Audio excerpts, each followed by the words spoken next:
is 100% obvious, and Blizzard essentially confirmed that there will be a big bad in this expansion, but much like Mists of Pandaria or even Battle for Azeroth, this evil won't really be known from the start. However, at this point in time, we do have a whole bunch of hints from the Dragonflight Alpha and the Beta, so it is not just our speculation, as the Beta has been active for months now, and currently we have about 2 or 3 directions where we can predict the story going towards. So what is all the evidence that we have, and who could be the ultimate boss of Dragonflight?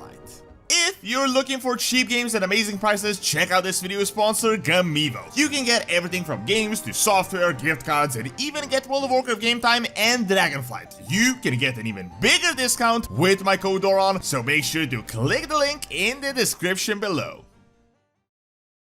While this is a tad bit unusual, it really wouldn't be the first time we didn't know who the final boss of a WoW expansion would be from the start. We've had the same thing in Mists of Pandaria, where Garrosh was mid-expansion, just turned crazy and started a civil war and just ultimately infused himself with the old god essence. Then we've had Warlords of Draenor, which was once again Garrosh setting the entire thing up, but ultimately the main enemy was the Burning Legion and the Iron Horde was just a setup for the story that later transitioned into the next expansion. And most recently, we've had Battle for Azeroth, which was almost entirely just a faction conflict, while N'Zoth was working in the background, so the faction conflict was really nothing but a setup for the Shadowlands. Now, in my opinion, Dragonflight right now seems to be mostly similar to Mists of Pandaria, and many people have drawn quite a few parallels between these two expansions, mainly because we have 2 huge land masses that were hidden by sort of a mist or whatever mechanism. The only difference that is almost certain is that there is not going to be a faction conflict, as Blizzard in an interview 100% confirmed that we won't get anything major ever again, so you can already discount a new BFA or Mists of Pandaria happening. Another difference is that these types of expeditions are just the complete opposites. The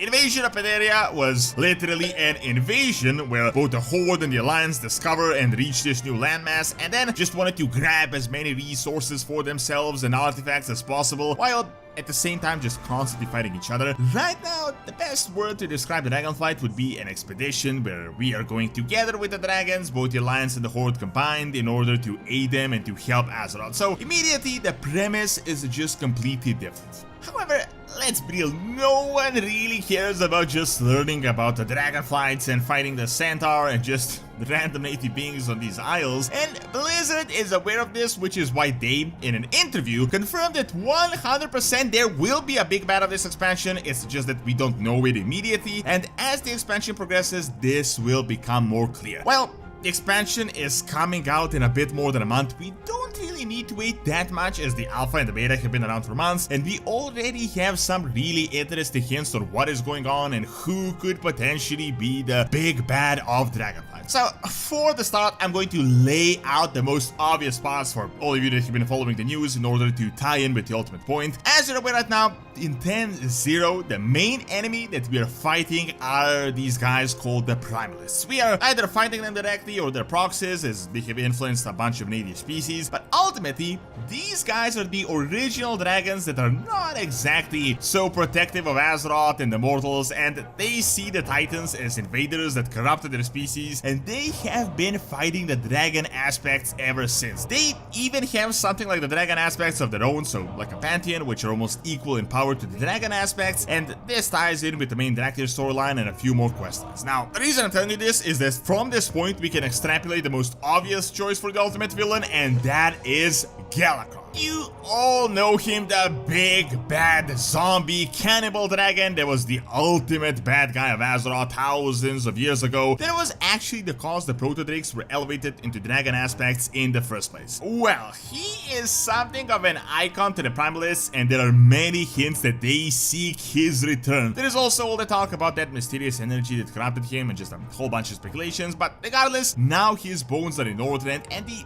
actual resurrection does seem a bit impossible, possible. However, and the evident part of Dragonflight is time travel, and it is just ever present throughout the beta, and there is just a ton of foreshadowing all across the Dragon Isles. We have scenarios with Chromie where we're visiting the Pandaran Revolution, the Null War, the Black Empire, and a whole bunch of things, and there is even a thing where we are in an alternate reality at some point in the recent future where Galakrond returns. So in the case of his survival, I don't think it is possible by conventional means, as the best they could do right now is just turn him into an undead with the bones, which is what the Lich King originally intended to do, but you know, there is no longer a really powerful Lord of the Undead that could do such a crazy feat. So the revival of Galakrond could happen through the alternate timeline shenanigans, this time travel thing where they manipulate the time waves and bring him from an alternate timeline to the main one. This is 100% possible and just based on the lore that is available, as that is pretty much exactly what happened with alternate Gul'dan and Legion, and he was a pretty significant character of the expansion. I mean, we literally just brought him back to the main timeline where he did the entire invasion thing, so I could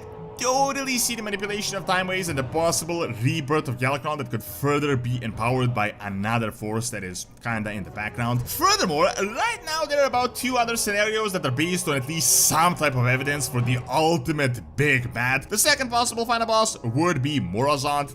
You all probably know this storyline already, but this is the corrupted version of the dragon aspect of Dormu, the aspect of time that we already fought once. This is sort of a fate that he knows will happen, and he will ultimately die in this way. Dormu is present already in Dragonflight, and there are quest lines where he talks about the possible future of Murozond, which is almost certainly foreshadowing for what is to come. I do honestly doubt though Murozond would be important to be a final boss himself, so this could possibly tie in with the previous point where Murozond could just be used as a tool to bring Galakrond, and maybe ultimately with some other power behind them both. However, I do doubt Murozond is all that powerful or just really interesting for the player base to be the ultimate ending of this new expansion. Now, the last point that is also based on hints from the actual beta are, you guessed it, the Old Gods. There is already a minor questline where the Twilight Siamna clan, their servants, can infiltrate the Black Dragonflight, and they're already manipulating their way around the Dragon Isles. There are big hints that there could be a 5th Old God, the most powerful out of all of them, that is yet to be revived. This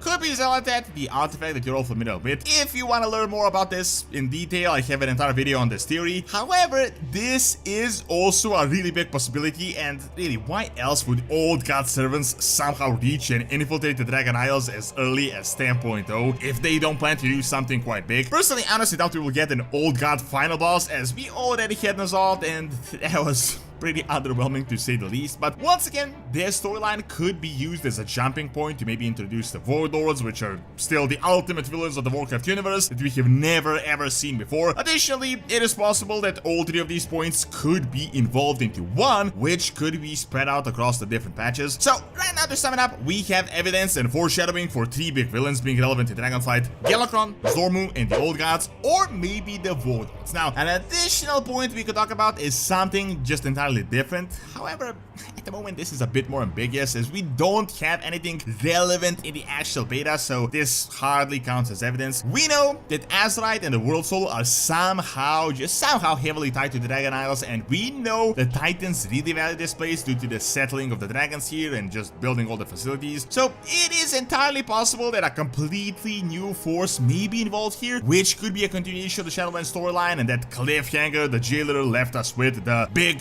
what is to come and this divided universe stuff. It is entirely possible that we could learn something completely brand new about Azeroth, first one involvement, and there could be another force or new knowledge about the World Soul which could just change everything that we know of. In this case, it is really hard to predict what person, figure, or character would be the ultimate boss, but this could heavily involve the World Soul and that long-awaited awakening of Azeroth. Furthermore, people are discussing Terrellian and the Light Invasion, but really, right now, nothing in the Dragonflight beta indicates him turning bad. And while this could be a possibility in the future, maybe in the next expansion, I honestly doubt this will be happening in Dragonflight.